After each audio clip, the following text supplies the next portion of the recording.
सिन्धुपाल्चोक जिल्लाको भोटेकोशी गाउँपालिका 5 नम्बर वडा कोल गाउँ बस्ने निशा तामाङ 12 वर्षकी 7 कक्षामा पढ्ने अबोध बालिकालाई सामूहिक बलात्कार गरी हत्या गरेर फ्याँकेको अवस्थामा गत 11 गते शव भेटिएको छ।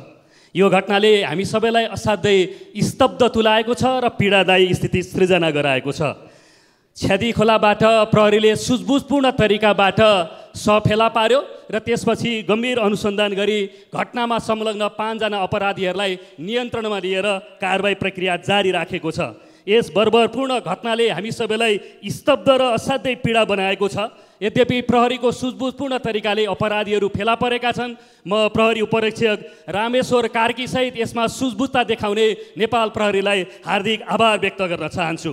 सम्माननीय सभामुख महोदय, यो बालिका बलात्कारको घटना मात्रै होइन, समाजमा कस्तो प्रकारको अपराधिक मानसिकता छ भन्ने कुरा देखिन गएको छ।